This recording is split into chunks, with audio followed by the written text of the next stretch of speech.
I have been receiving some accounts over there in my website, because I have a section for accounts, which is with two purposes. One, for all of us to get to enjoy reading people's experience. Some we can relate very well with, some not so much, but that's what the platform is about. And little by little, we can also get information there for research, studying cases, studying what's more common. So if you want to take a look there, you might find it interesting. And I'd love in one of our future talks to discuss about one of those accounts that I have there. Some are very interesting. I have a backlog with the accounts because I receive them, and of course I have to read before I publish. And these last weeks have been completely crazy for me. But what's important is that we are here together. So thank all of you. So I'm going to go straight to your question. Is that okay? I wish we could interact. I could hear you and see you. And of course, YouTube does not allow us to do that. So sometimes I look here in my screen to see what you are saying, what you are answering. And Angelica helps me, because if there is any emergency, she phones me. So then I know I am there with you. And the questions I received were quite interesting. Most of them were about out-of-body experience. So having said that, let me say a formal hello again to all of you who are just starting now to get online with me. And I'm going to start by those questions on the out-of-body experience, just because they were the first ones.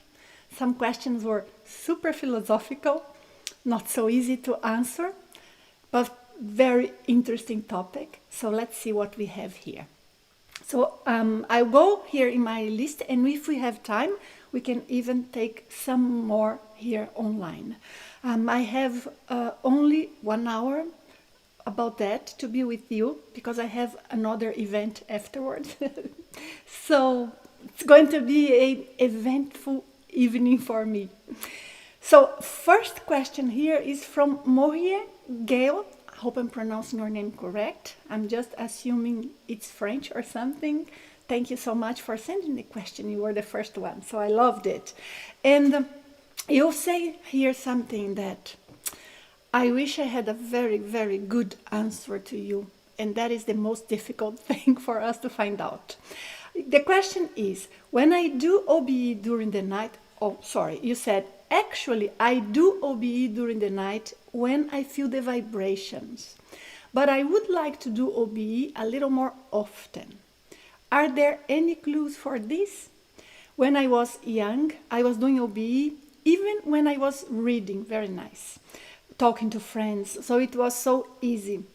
I completely relate to what you are saying, and that's why I said I wish I had a perfect answer for that, because all of us, we have phases that it's easier for us to leave the body, and phases in which, for some reason, we have less experiences.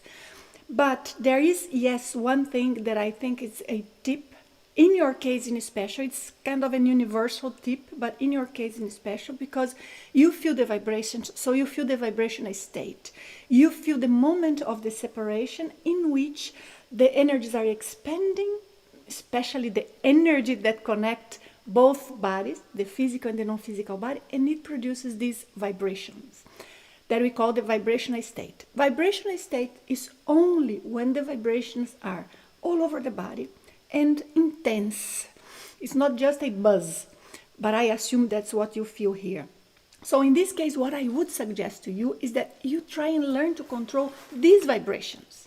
Because if you could produce them more often, at will, so then you would get closer to the moment of leaving the body. So are you familiar with the velo technique? You know what? Maybe in one of our future lives, I can only discuss about the velo technique. It's a very simple technique. I have a video teaching, but what is simple is not exactly so simple when we put it into practice. Because when we do the velo, we go to the root of our chakras, we go to the core of our energies, where we may even have some energy that is a little bit more stagnant. So if you manage to do velo, you with certain frequency, you have to reach certain level of looseness in your energy. You will have more vibrational state, and you will be able to control more your takeoffs, this connection from the body. But what I would like to say here is that more than controlling when to get out of the body, it's also important that we increase our lucidity outside the body. Of course, you know that. So the same technique value can be used out there. And I relate very much to what you are saying, because I had a phase in my life, I don't know, I think I was around 13, 14, something like this. And it was so easy for me to leave the body that I thought something was wrong with me, because I would just think of it. And I would start just, going towards one side and another, and I could control it. But I was like, what is this that I can do? It took me a while to understand that I was being able to take my hands out of the alignment with the physical body, therefore my non-physical hands, my para hands. And so it's quite interesting. Try this, and then you tell me how it worked for you. Tell me if you managed to do several times, and if you managed to produce the vibrational state at will, but only by doing velo. It will come when the energies are at the right level. So you work on the velo and let vibrational state emerge from that condition that you create with the energy. Okay? Thanks for the question. It's a very good one. And Lydia, thank you, Lydia, is asking exactly something that is very similar. I would like to know what I could do to avoid coming back immediately to the physical body every time I realized I am projected. To answer this to you properly, I would need to know if you realize you are projected when you are disconnecting, when you are still close to your body, or if it's when you are in a completely different place, like in a subtler dimension, or when you are in a sort of non-physical dimension that you can see and connect with the physical environment. You know, when we have a projection and we are in our house, so we are out of the body, but we are seeing the physical house. Vision works totally different there. But anyways, we know it's our house. So are you in a place like this, or are you completely out? My suggestion to you is that you create a plan. You are going to get a piece of paper and prepare what you are going to do outside the body. Because sometimes what causes this is the surprise, good one. I'm projected now. What am I going to do? So we end up thinking about the projection in a way that reminds us of the physical body. So you try to create a plan. It's almost as if you were doing like an agenda of what you are going to do outside the body. So pick like 3 or 4 things that you think about them so much, and you make a note and put that by side of your bed, and then you read before you go to sleep and think, yes, I'm going to do this when I am projected. So when you are out there, instead of thinking, oh, I'm projected, you immediately go straight to what you have planned. What you are describing here is very common. But I guess the best thing to do at this point, because I do not know exactly in which moment you feel this, would be to use this strategy of having an agenda of what you are going to do outside the body. Think of something, Lydia, that is really an interest of yours. It's not just something technical. So it's like, wow, I'd love to see sunrise in the other side of the world, whatever. But something that you really, really, really want to do inside of you. Because that's what is going to be your GPS outside the body. It's going to drive you to connect with the experience that you want to have. It's very common that sometimes projectors, even sometimes experienced projectors, they do not manage to reach their goal because in their minds they have one thing, but in their intention, in their will, in the core of themselves, we could say in their hearts, they have a different thing that they would like to reach. So let's say, just as an example, some of the research that have been done in the past, giving people a goal, and we have done several of them here at the IAC. I have done some of them. But you tell the person who is projected, look, your goal is to reach this place, is to see what's in that room. And while the person is towards that goal, just something inside is stronger than the idea of reaching that room or that specific object that the person is going to see. And then the attention get towards something else. So the person may just end up in their workplace just because there's something that is always there in their minds, or go back to their bedroom, something like this. There had been some very experienced researchers, I'm sorry, I meant projectors. If I'm not mistaken, Alex Tainus was the guy that had the experience that I'm going to tell you now. That he was going for an experiment at the ASPR, American Society for Psychical Research, which I think is no longer operating, if I'm not mistaken. But when he was towards his way to ASPR, he saw a building on fire.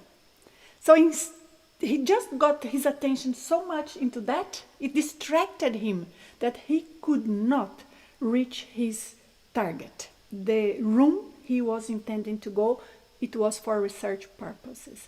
So even an experienced projector, as he was, could have some sort of distraction like that. So you see, Lydia, something happens when you are projected that makes you think of your physical body. So either you are too close to the body when you get conscious that you are projected, or you have an excess of energy there in your non-physical body, or you are not focusing enough. Try this technique and you tell me in one of our future lives if it worked. Is that good? Yes? So I have one question from Scott. Let me take a look if everything is good with us here at the YouTube. Yes, I continue there. You continue seeing, I suppose. And I see your comments here. Some of you have tried many times. Yes, I heard high frequency noise in my ears during meditation, which many times are just the intracranial sounds. And sometimes they accompany the vibrational state. Anyway, very interesting things. Let me go to the next question, which was from Scott. Hi, Scott. Thanks for being with us and for leaving a question. You left a question that is so important, so intriguing, and not easy to answer. But I want to address this. That is, if we are eternal beings, and we have one eternal life that lasts forever, why we rush to spiritually advance? We have all of eternity to do this. Yeah, not really. And I'm going to tell you why. In absolute terms, absolutely yes. We have all eternity. We've got to learn whatever we have to learn and develop whatever we have to develop. And one way or another, this is going to happen. But it's not so true that it doesn't matter and tomorrow is the same as today. This is an idea that in practice does not work. Why? Because we have the passage of time, or something that we call time, and maybe what we call time is a specific phenomena of multidimensional level, but we have something that is. Everything keeps changing. Things keep happening. So you imagine that if you are in a certain condition, that you had an opportunity to do something to prevent a war, or you had neighbors that were being persecuted, you were in a condition that very important situations were happening and you could do something, and you don't. You have eternity to do that. But to all of those people, something actually happened. There is a record, an information that is there for us, somehow in our evolutionary records, just to create here a word for us to bring an idea that it's an abstraction, but it's a real fact. When we go through death, and this is observation from many research study, but also we see conditions like that when we are in out-of-body experiences. The person starts looking back to what one did or did not. And then the feeling sometimes is like there was a train that I had to catch and I lost the train. Can I get the next one? Yes, but it won't be the same people. When you reach your destination, whatever was to happen in that moment is not there to happen. So in relative terms, it's like everything is moving. And if we don't move with all of that at the proper speed that we can, we feel lost, we feel bad, we feel lonely, we feel guilty. And that's what many people feel when they go through biological death, that they reevaluate their lives and they see that they lost opportunities.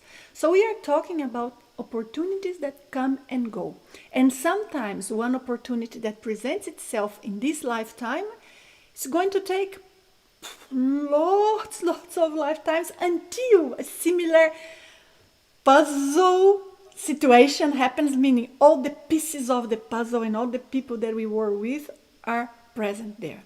So no, there is no rush to advance spiritually. No, because the word rush and do an effort, it doesn't make sense when we talk about spiritual advance, because we are talking about something that is pretty much what we are, who we are.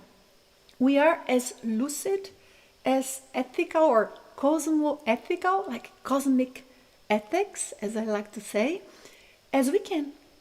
We are as evolved as we can be at this point. We cannot be more.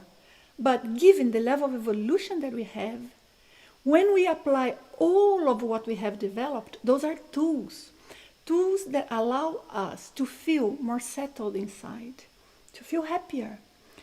And happiness is, in my opinion, not necessarily what everyone talks about. I want to be happy, but that's sometimes it's just a ephemeral, momentary goal. Happiness is some sort of peace of mind when we don't doubt ourselves, when we feel whatever is happening, I understand it.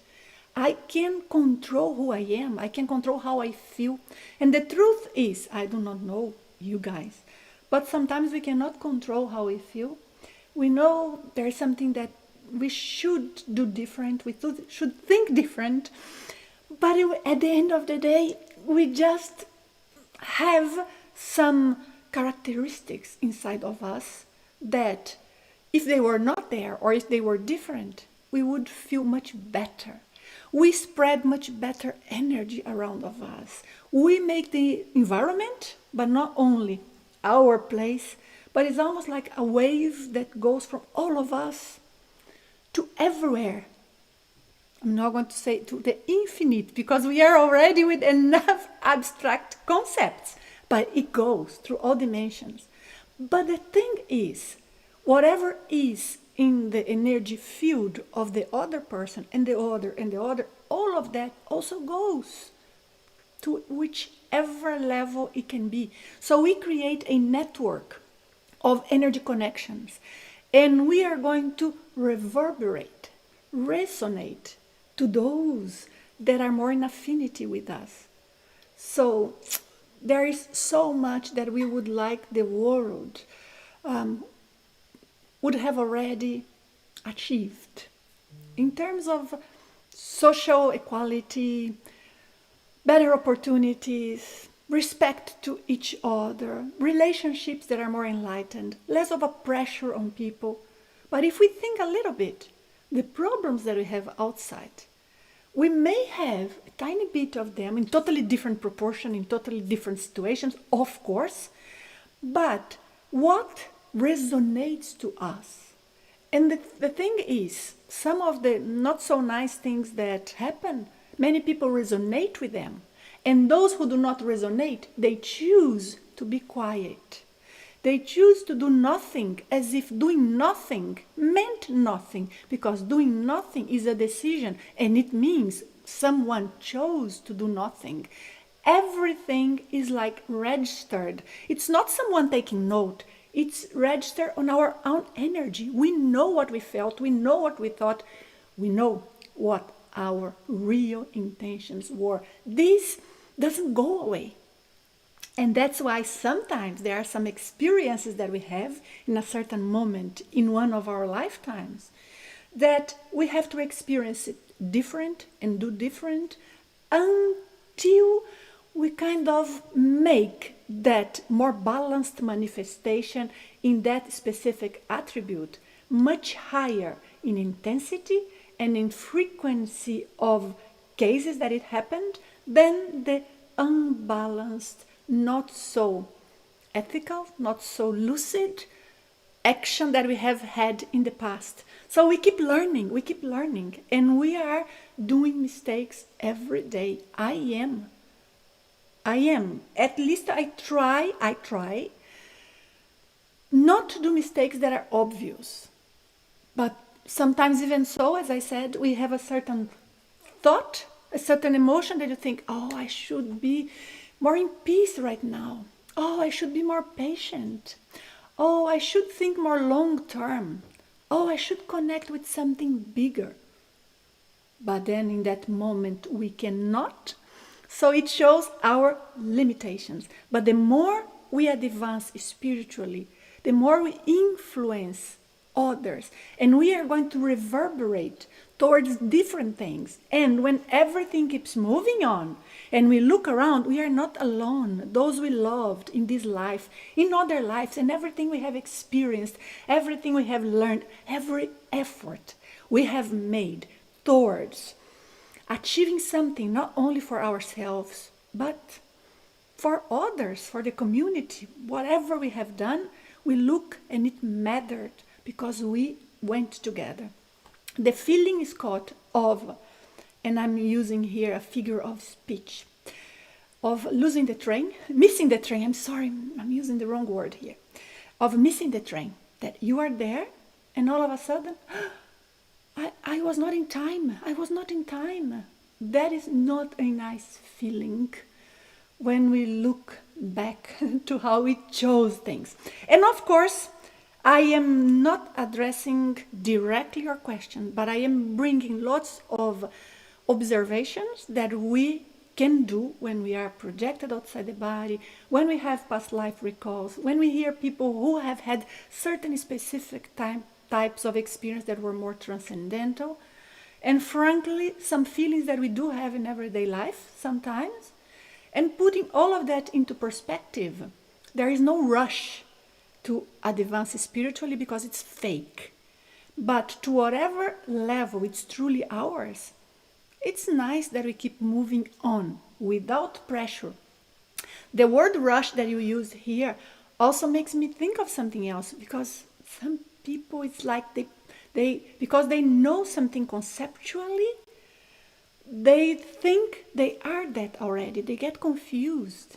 There are so many things that I know conceptually, and not necessarily I can achieve them 100%, but I have experienced them. I know what I'm talking about. Once, oh, please allow me this last one anecdote.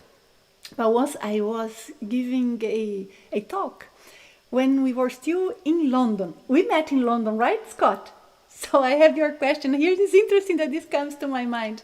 But I was giving a talk there, and there was someone very nice among the small crowd that we had there, who was with a friend. He brought a friend there. And at the end of the talk, they stayed a little while longer and started chatting to me, and he asked me something that I could not understand. It took me a while. He had to repeat in 2-3 different ways, but his precise words were, "Do you get tired of not doing life?" And then, but what do you mean? What do you mean? Until I understand that for him, talking about spiritual evolution or talking about finding out who we are truly inside and learning about what exists beyond physical life and trying to find better principles for ourselves, all of that for him was tiring.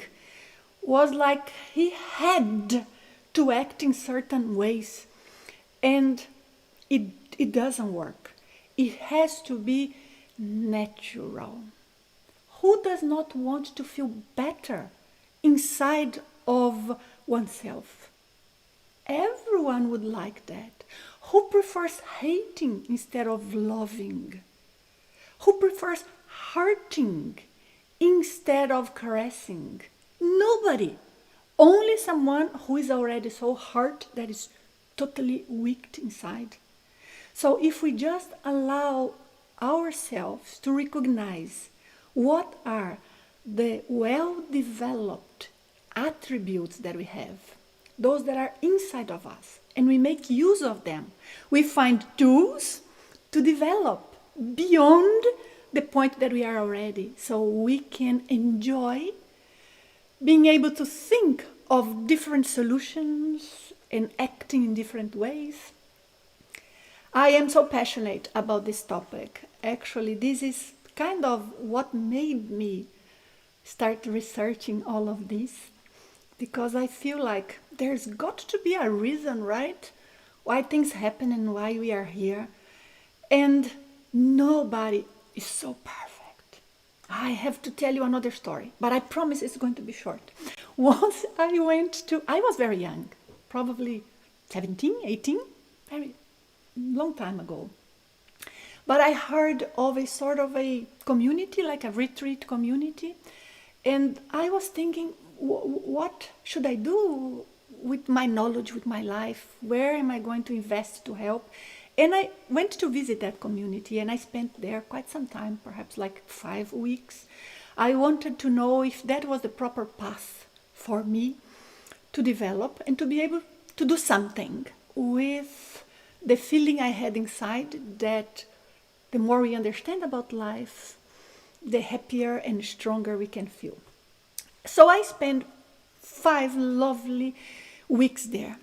Every morning, 5 a.m., we had to meditate, but it was a nice practice because there was nothing to do in the evening. 9 p.m. we were already in bed, and all day long, only thinking about being peaceful and merging with the energy of nature. It was a lovely experience, actually, an experience that sometimes we have similar things here in our campus, and it was so productive for me. But I saw a few things there. One was that some people who were residents, and I considered being a resident there, I was considering better things.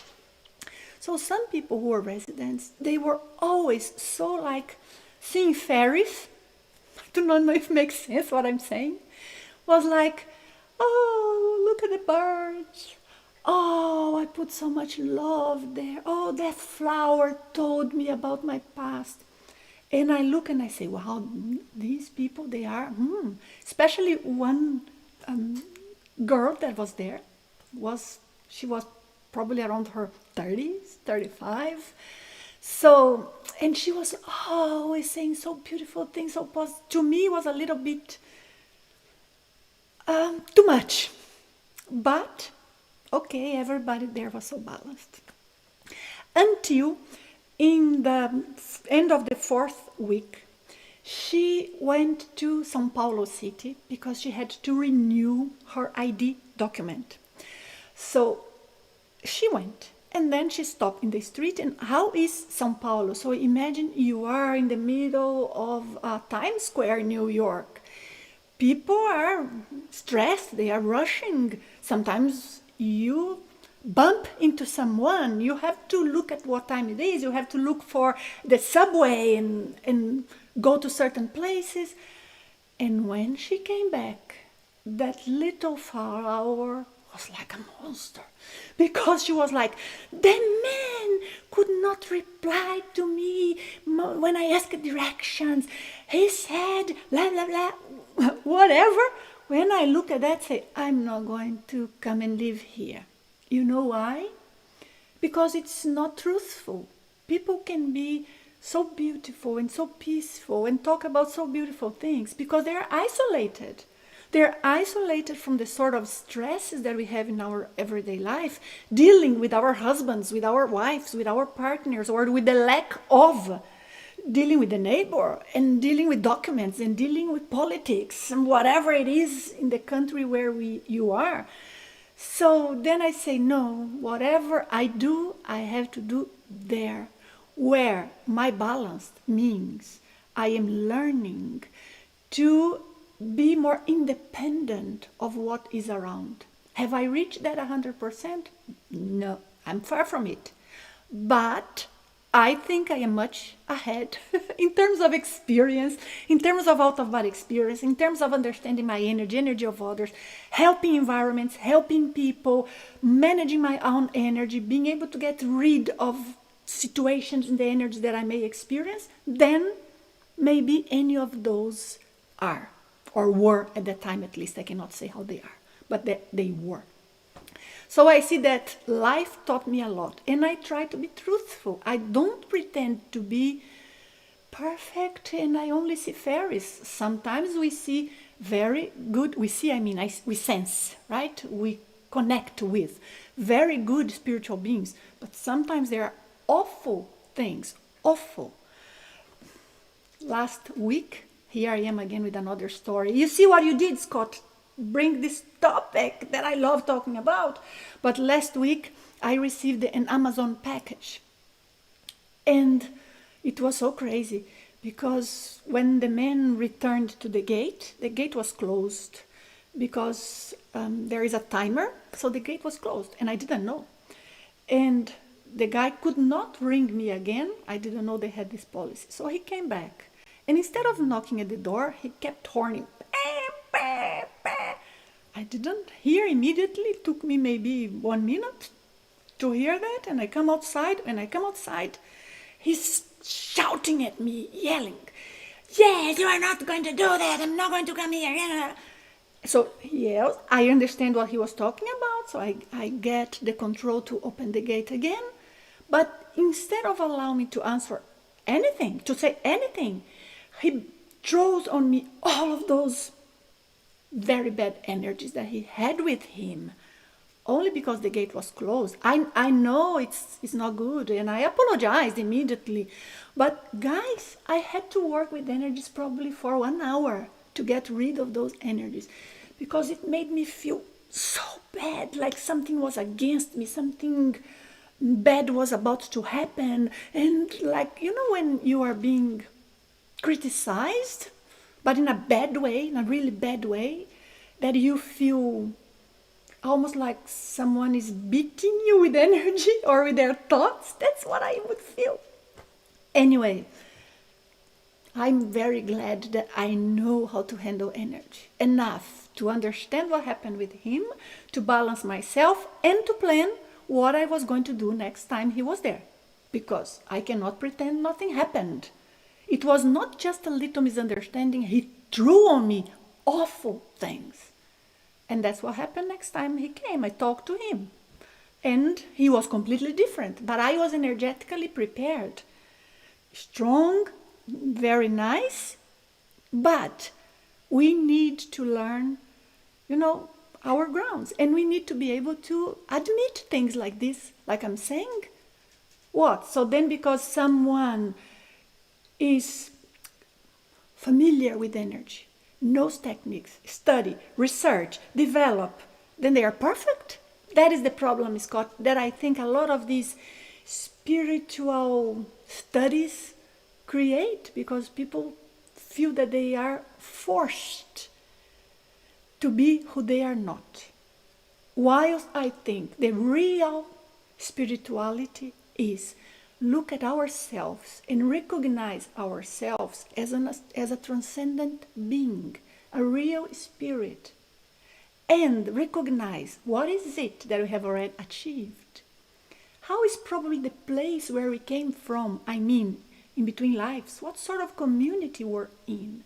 What is it that we could develop? Acknowledging ourselves as beings, as spiritual selves, is a big act of self-love and acknowledging what we still need to develop is very spiritual.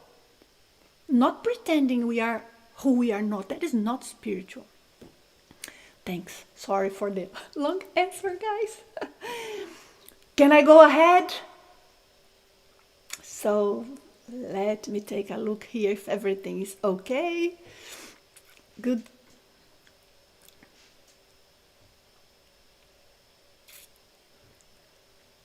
All right. Can I move on? Yes. So I have here Christian saying, I'm interested in noticing energies and how to steer them first. Then how to use them for OBE. Christian, I understand your words. I do not understand exactly what you are asking. I am assuming that you are talking about how to steer our energies up inside of us so they are not blocked, stagnant. Did I get correct? And that will definitely help with out-of-body experience. There are different ways of doing it. My favorite is the velo technique. If you are here watching this for the first time and you do not know what velo is, it's a technique in which we create an activation of all of our energy centers at the same time.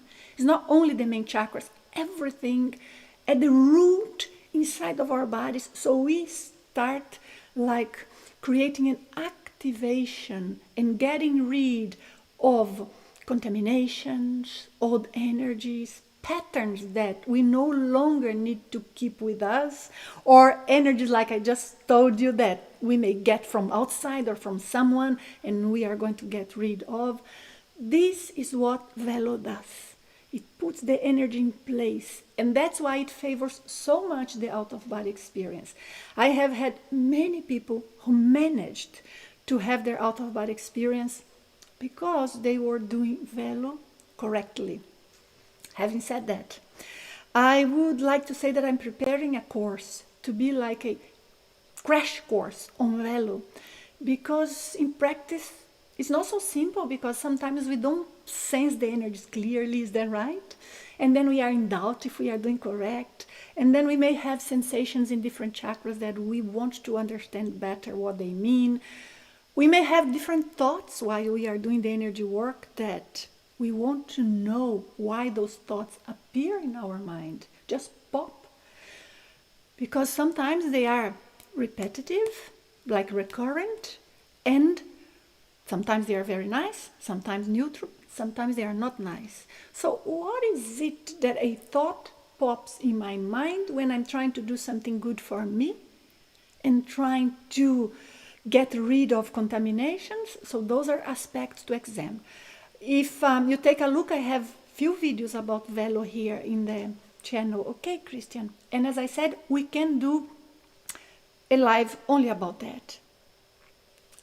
Believe me, I have a 500-page book that I do not have here with me now about velo and vibrational state. And it's a lot of research there, because there is a lot to be understood, because we are all different. Energy works different. And sometimes people become more sensitive with energy. They sense nice things, sometimes not. Thanks. Wade, your question here. How can I stop telepathic people from controlling my thoughts? They're also controlling emotions and messing with my speech. Wade, a few things here that I would like to say. Number one is, what you are saying is possible to happen. And especially for people who are more sensitive. But the number one thing you have to do is to think, this is a natural thing and I want now to learn how to handle it.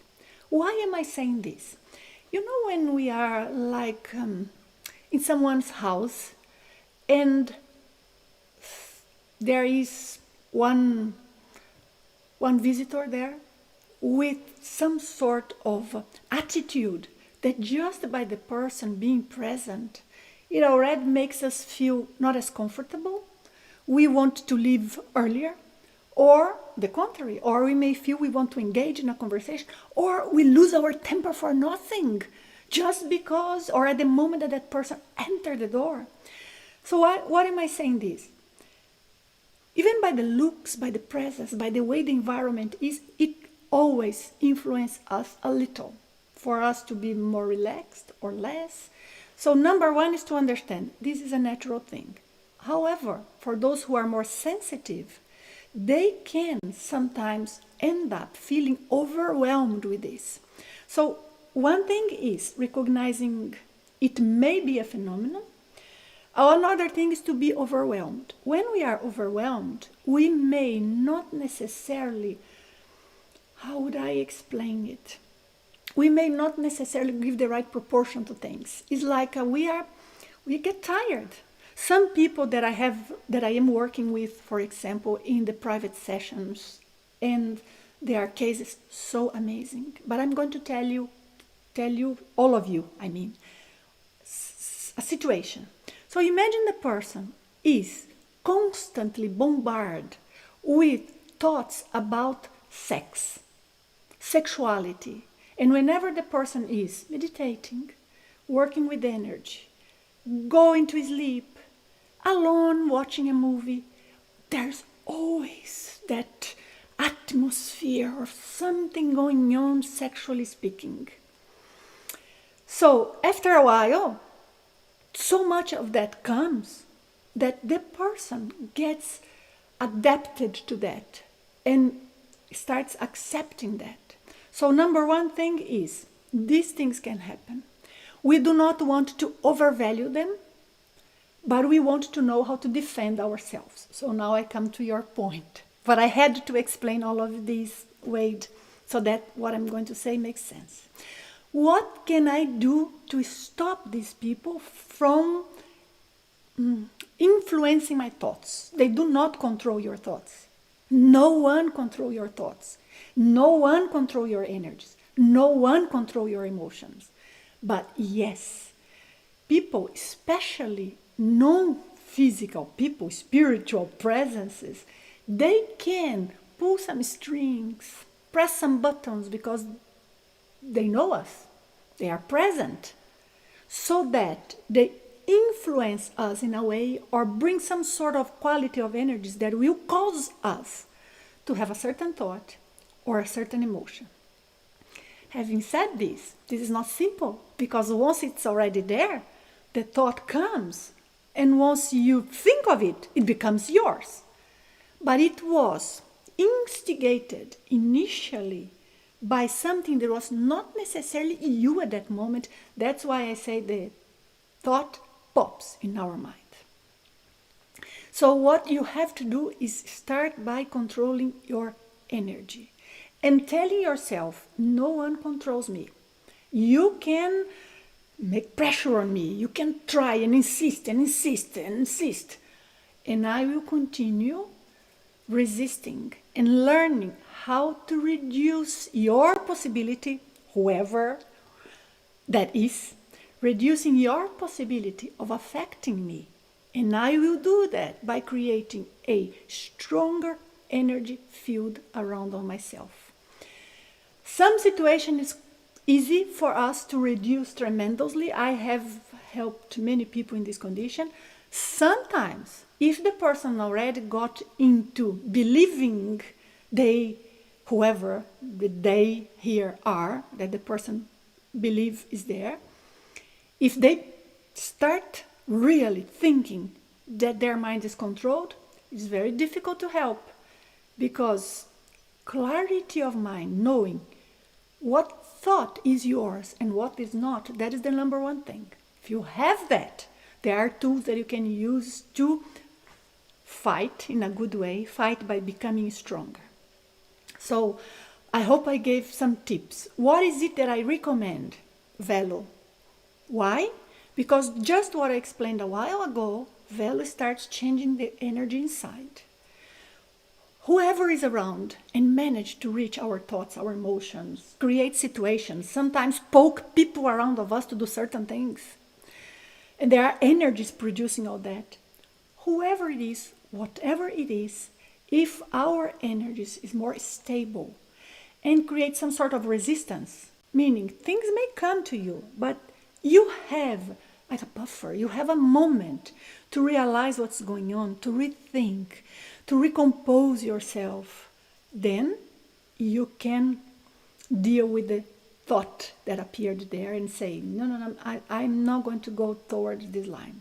But sometimes it's also a matter of losing, or how would I say, changing the habit of the thought. And that's the most difficult thing. So I hope I gave some ideas here to all of you. That is not a simple thing, is it? And it's so hard to talk about this and make sure we are not confusing a psychiatric condition, a lack of confidence, with the real perception of some thoughts that comes from outside. Both are possible. Sometimes both are present. One kinds of brings the other, makes like a loop. The person has already some predisposition to maybe create a little of situations in their minds, little of paranoia, little of imagination, together with the energy sensitivity. That's a big loop. We have to cut it. And it's possible. It's possible. If the person can think clearly. And I know you are here because you are working on that. And that's why I'm answering in depth, because I think it's important. It's so important. I have helped people that they were in so difficult situation. And that's why I'm speaking very openly about this. Okay, can I move on? Yes, and I'm going to take a look again at you here. Sometimes you guys keep talking, with each other, and then it confuses us so much on seeing what are the questions and what is it that we have to pay attention to here. But as long as you are focused, I'm glad.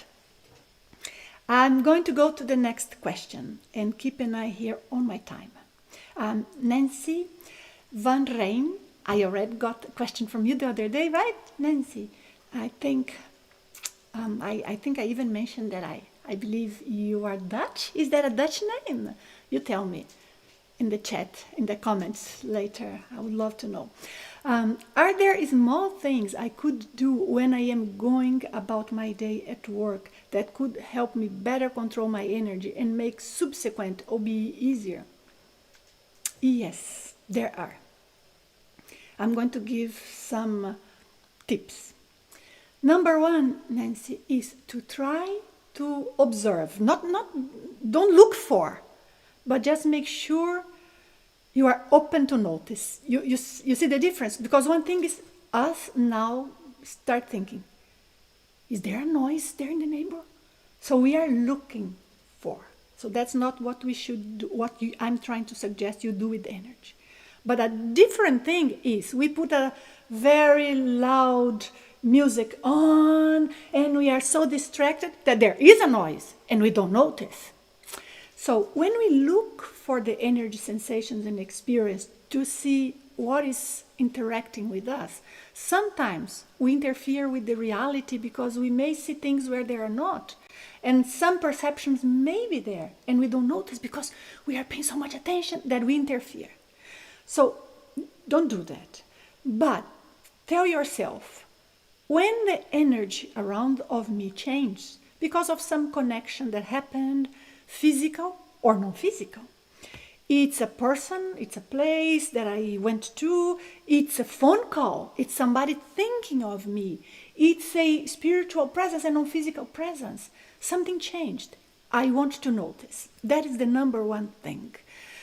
And of course, in the beginning, it's a little bit of an effort because how do we notice if we are not looking for it? Bet some of you are asking yourself that, which makes sense. But we do. When you tell yourself that, it's a little bit of confused in the beginning. We kind of, but I felt something. Is this energy or not? No problem. You are examining. I felt something in my stomach. Am I hungry? Is that some sort of perception of energy? Or, ooh, I am so distracted, I cannot concentrate, what is going on? This drowsiness, I feel so sleepy for no reason. Is this produced by some sort of energy? Or I am just really tired now. When things happen and we at least ask a question, observe, we start creating the proper condition in our brain to observe when these things happen. And with time, that becomes very automatic. Of course, there are days that we perceive much more than others. But why is it important? Because for you to know how to produce the OBE, you have to know what is the condition of the energy around of you, your own energy field. If there is any sort of interference, are your chakras or your overall energetic interface, meaning the interface between physical and non-physical body, is the overall condition of those energies clean? Is it flowing well? Am I aware of what sort of non-physical companion I have sometimes with me? Do they facilitate me to leave the body, or their presence creates some sort of energy field that hinders? So that is one thing that we can do in our everyday life. And I guarantee you, Nanci, and everyone, that we sense so many things related to energy throughout our days. So many. Have you ever had the experience when you have like somebody thinking of you a lot? Maybe wishing you something bad, or you got a position in your work and the person is envying you, and you cannot take the person off your mind. Once in a while throughout the day, you remember of the person again, and you remember again, and you remember again. We get these things, but many times we do not observe that what's going on is energetically. So this is important for us to know what is it that we have to adjust. Then, once you know what you have to adjust, then we can use techniques. What I recommend is that if you could try during the day, let's say a few times, 3, 4, 5 if possible, throughout the day, do the velo technique. Because you do not allow any of these energies to settle inside of you. You work, but it doesn't have to be long, but it has to be well done.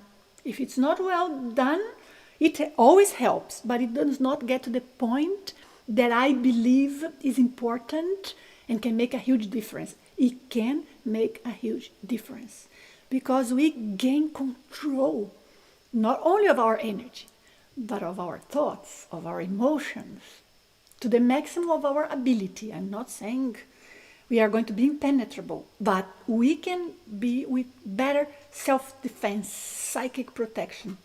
So try and do the velo throughout the day, because velo is not going to allow energy from outside to settle inside of you.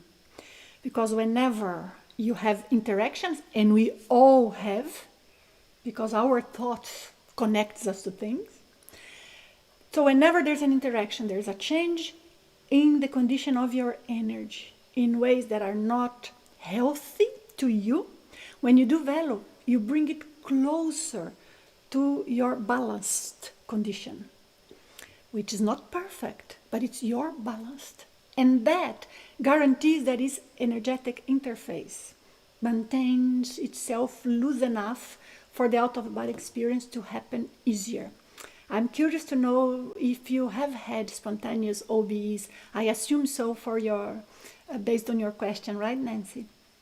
Wonderful. Thank you so much. That was very, very good question. Thanks.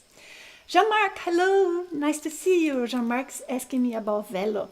Interesting. I know Jean-Marc participated in a research that my sister did, right? Ana Laura.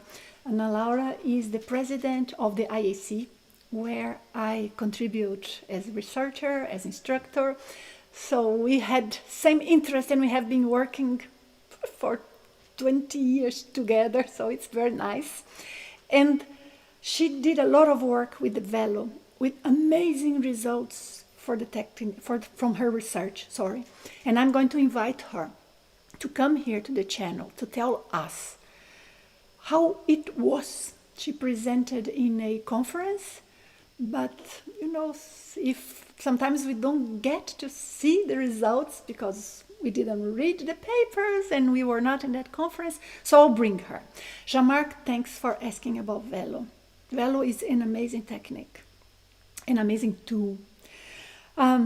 Since I started practicing Velo, there is something that is very abstract for me, or maybe I did not understand the explanations well. We must not imagine and not try to feel the energy that we want to move. Only the will in our body. Sounds we are complicating your life. You are totally right. And it is important to go from the sole of the feet to the top of the head and across the body organs and bones. How we can do this without imagining or trying to feel? It is this relationship that I have trouble understanding. Thanks, Jean-Marc. Very important question, and I can understand very well. I had the same question myself when I started practicing Velo. Velo is a very ancient technique, and different schools practice similar things. And what I did, Velo is a term I have coined, is that I did 15 years of research on this technique, on what is the best way to do it, to reach higher results. And then we come to this crazy thing you are saying here. You sense nothing, but you have to do. You cannot imagine, but you have to think. And then you are not feeling. How do you do without imagining? I guarantee you it's possible. Why? I'm going to explain what happens when we are working with energy. It's not Velo only. It's everything. Look, our brain is very prepared to sense and to interpret the physical world. Even so, not so well, right? There are many things that we cannot understand because we are not educated about them. But only after we get to know them, we start seeing them. You know, like those synchronicities, I never heard of this word.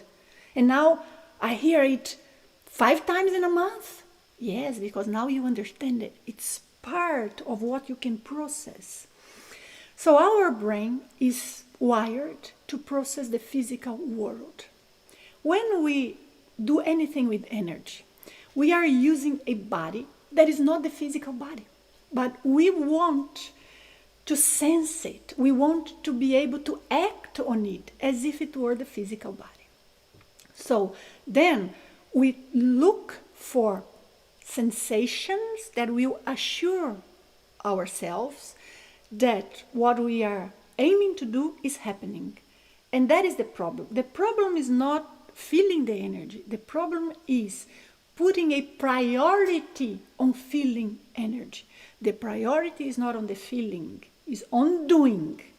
When we do, we are going little by little to start to feel. Now, Jean-Marc, let me comment a few things that I noticed for myself 30 years ago. And as I said, I spent the last 15, 17 years doing research on this, so I had my long path of working with this. But what happened with me back there? I had very same questions that you have. Number 1, I do not know if I'm doing it. Number 2, I do not know if I sense it. I don't feel anything. But when I asked those questions myself, I started observing that sometimes when I would do the Velo, I would feel like, it felt nice today. But if I'm not doing anything or feeling anything, why does it feel nice one day and not in the other one? Because something is different. Many people, for example, they say, I cannot feel energy.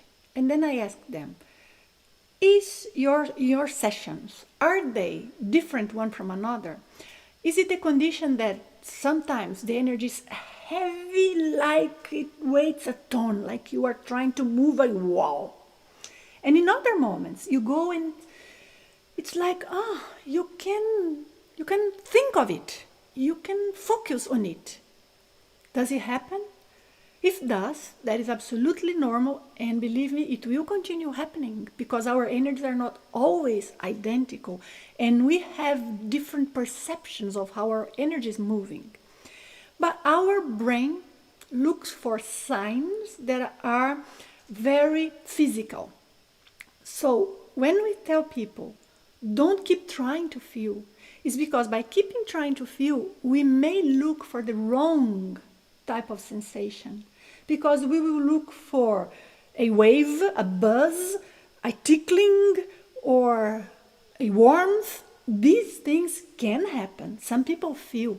But sometimes the type of sensation is not as ostensive, as physical as this. And we have to learn to sense our way.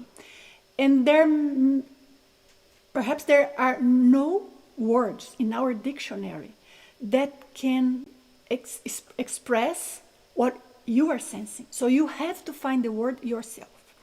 Now, it's when we say do not imagine, we do not mean do not think. You have to think of it. So when I move my energies inside of myself, I concentrate on them. And I focus on pushing my energies down. And not always I'm feeling immediately. But I know when it's hard to move, therefore the energies are hardened, not in their best loosened and flexible condition. And I know when I do this, and it creates some sort of, Nanci, what is it that you feel? I cannot give a word. I cannot even make a sound because it's so subtle. But it's like, but without a physical feeling. But I know what it is because it's so many different moments that I observed. So first thing you have to do is don't be too hard on yourself. Find ways of doing it in which you can balance how much you are going to concentrate on your body and how much you are going to push the energy. When we say do not imagine, that is very important. But what is imagining something? Let us think. What is imagining something? Imagining means nothing is happening and we are creating a fantasy, at least in our terminology, for this specific technique, that's what we mean. So if we are imagining, we are creating in our minds a reality that we wish were there, but it may not have any sense with the real reality. So we cannot do that. We have to try and sense what's going on. But we have to think. You have to think of your energies. You have to push them. You are going to be conscious of the part of your body you are moving. This is not imagining. You are thinking. You are observing. You are following with your mind. All of this is correct.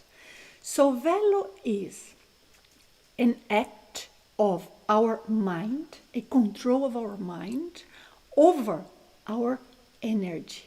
So we are not using necessarily the brain directly, and we are not using the physical body. So it's normal that sensations may not be as clear. Having said that, it varies a lot from person to person because some people feel easily and others don't. I'm telling you, for me, it took a while. And why was that? Because I was not being able to recognize the sensation. It was so subtle. I mean, it was not a physical sensation. It was this that I cannot put a word in. If I can say like a field, like a force moving inside of myself, but it's not producing necessarily a physical reaction. Sometimes it does. Sometimes I will have some goosebumps or feel some vibrations or some electrical shocks, but not always. That's not the sensation of velo. Those things I'm describing is the sensations of the effects velo is producing in our energy body. When we start feeling energy in velo, normally we start feeling first top of the head, sole of the feet, because it's the extremities. So we are pushing the energy there, we sense it, so we pull it down, we sense it, fine. And then with experience, we start recognizing this subtle thing. So what I will suggest to you, Mark, is that you try to identify what sensation is there that so far you have not recognized. Because I am assuming you feel something. Look, feeling is not a sensation. You feel something is going on. You feel it's easy, it's hard. It made you feel nicer, or there is some obstacle, or there's something trying to stop you, or there's something trying to help you. You feel it, but it's not a sensation. It's not a sensation in the body. Help your brain to learn to process this feeling, which is not a physical thing. And there is no word in the dictionary for this feeling. Put your own words there. I have some expressions that I use for my sensations of energy, and believe me, after so many years, usually I am right on the spot with my interpretation. But it took me a long time. This is normal.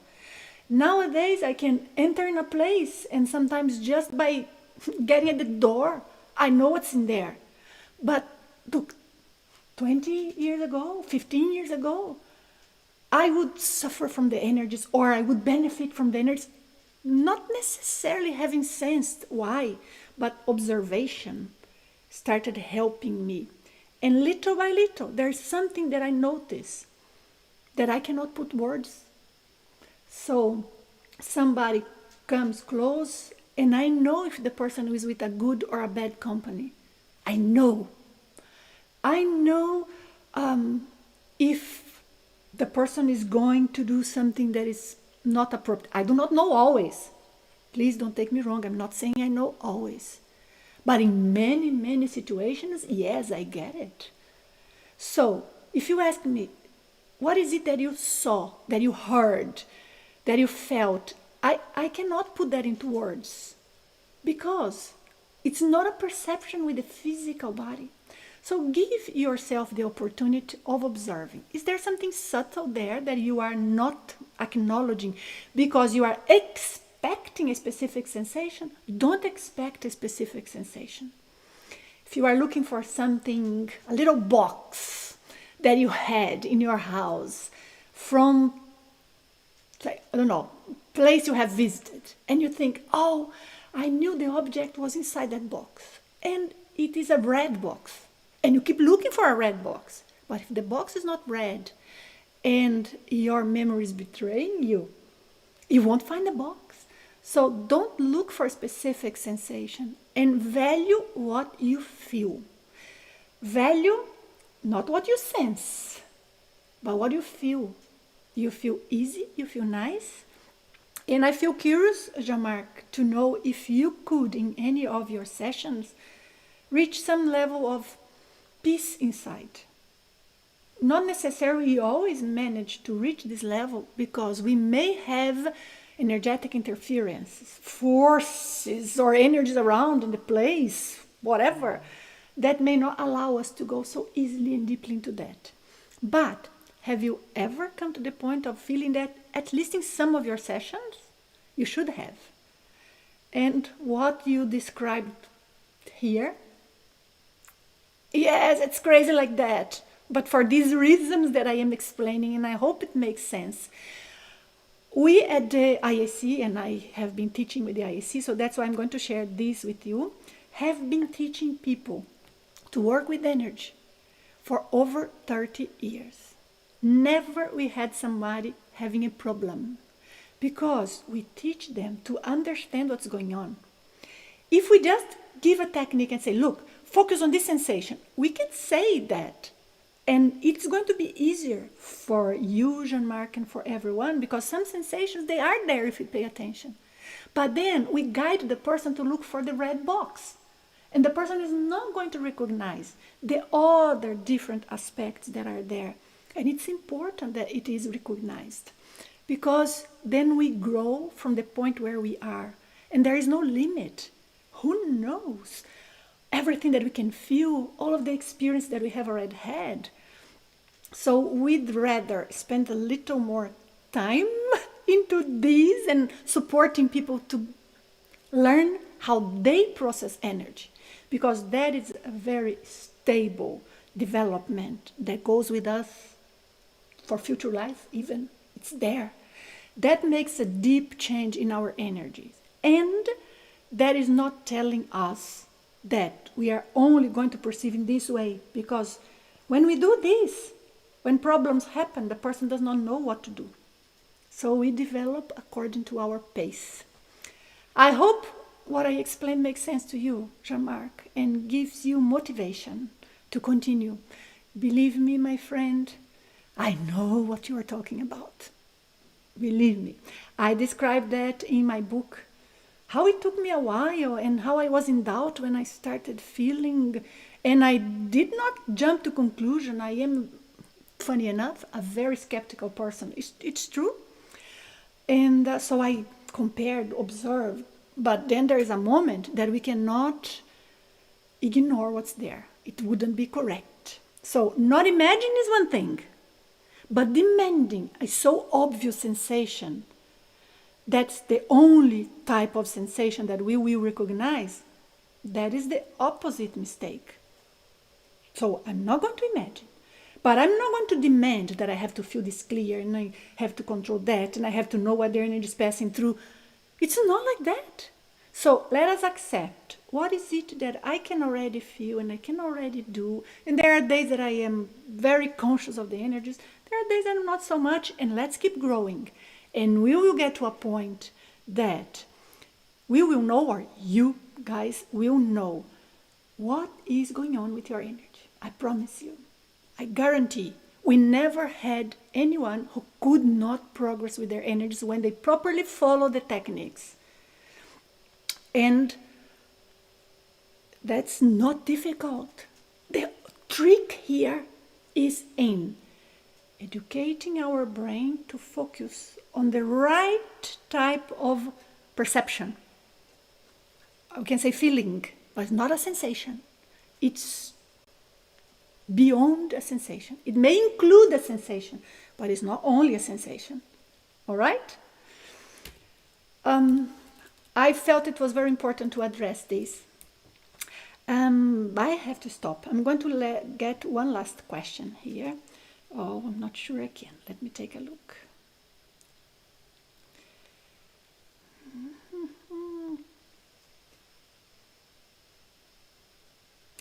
It's a question about pets. I'm going to take this one, right? And then we stop here.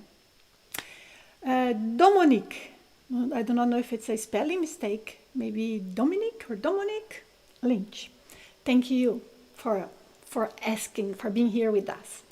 The question is, what happens to our pets when their bodies deactivate? Meaning they go through a transition and pass through the biological death, because only the body dies, right? So well put. Will they be waiting for us in our astral hometown, or will they be born into a new life? I hate to give an answer that is not so precise, but this is one of the big mysteries. When experiences that I have had, okay, and people that I trust, that I have heard them. And when I say people that I trust, believe me, in this area it's so complicated, because I know many people who would be even teaching in this area, but they do not have enough experience. They just repeat what they heard, and they pretend they have something. And I think it's very complicated. If we are going to teach in any area, we have to have a certain preparation, right? We have to have a certain degree of knowledge. It's like this if you study biology, if you study medicine, if you are going to study geography, cartography, anything. Why is it that when we talk about spiritual matters, anyone can come and say anything? I find it mind-boggling. And people want that the spiritual knowledge grows in a proper way, with proper scientific progress. But They do not recognize the scientific study, therefore anybody come and say anything and we have to accept. So here, having said that, let me comment on pets of what I've known for myself and people who are true researchers and they had some experiences with this. Our pets, when they pass away, often, but not always, nothing in this area is always. There comes the complication and why it's necessary to understand whys and hows, the mechanisms. But when our pets they are very much connected with us, there is an energy bond. And this energy bonds causes that even when the little physical body is no longer there, the energy bond and our pet may stay around for a short period of time. I've never seen a pet that stays around for too long. Why? Because human beings, this can happen with them, because the type of emotions that human beings have are very complex. They can love but feel betrayed at the same time, wanting to be close but being patient and be tired of the presence. And this type of emotions that we human beings have are much more complex, which makes sometimes more complicated.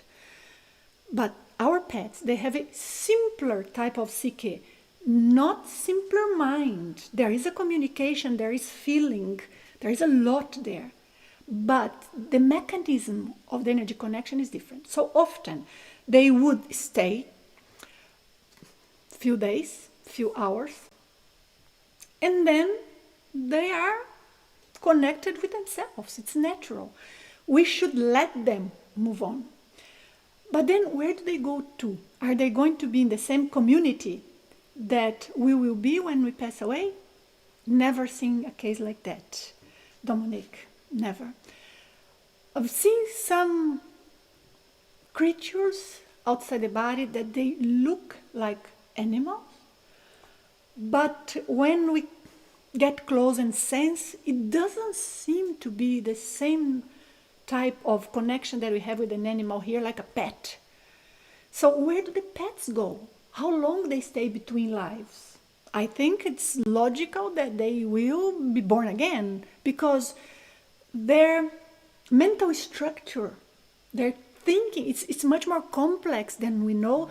Scientific studies are pointing to that now a lot, fortunately, and we are starting to respect animals more and understanding more what they are. But the thing is, if they are going to be reborn, how is that? Even for a human being, sometimes it's complicated to know where they are going to stay, because it will depend on the evolutionary level of the person, on the condition of death, and on many things that we do not have time to address here. But we have much more knowledge on this, much more. And animals, we do not see a dimension of animals. Maybe, and I think that's a very logical, scientific speculation, maybe their type of manifestation is such that the level of dimension they stay in is not necessarily the same that match with ours when we are in between lives. Maybe in a projection we can go and visit, but if it doesn't match with our type of energy, we don't stay there for long. So that is an interesting question. Big point here is, do we get to re-meet our pets? Are they going to be born close to us? Do they keep having an emotional bond after they go away in this life? Those are questions that we do not have scientific evidences or cases enough to examine.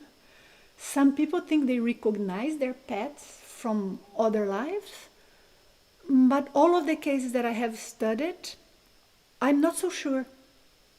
And believe me, I have had pets that I loved deeply. But that's it. Life is complicated. Is that okay? Could I give some ideas on this? I guess with this question here, I have to leave all of you guys. And it was so great. I wanted to reply your questions well. Not to just tell you something and okay, we see again next time. No, I'm here to bring value in terms of the knowledge that I can contribute. And when I cannot, I cannot. That's it. So I hope it was productive to you. If you want me to address anything in my next live without a specific topic that is going to be similar to this, you leave it in the comments. Not here in the chat, because that gets mixed in the comments. And then in the next live, I answer the questions that you bring me in the comments of this live, okay?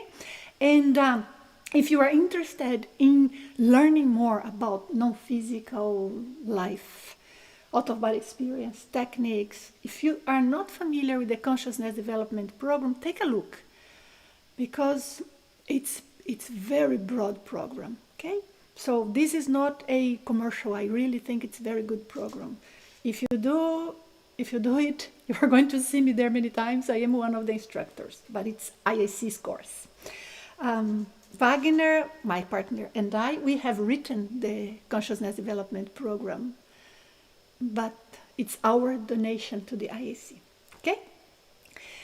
So thank you so much. It was a great pleasure to be here looking at your comments and participating, and I get so curious. Thank you, thank you. I look forward to seeing you. I have a video coming up in the middle of the week about death, so you keep an eye. And if you want to be informed when the videos come out, be sure to click in the little bell that we have, because that's the only way you are going to be informed, okay? YouTube's changing all the time, so some of these things sometimes I don't know. Thank you again. Goodbye. See you. All the best to you. Have wonderful out-of-body experiences. Bye-bye.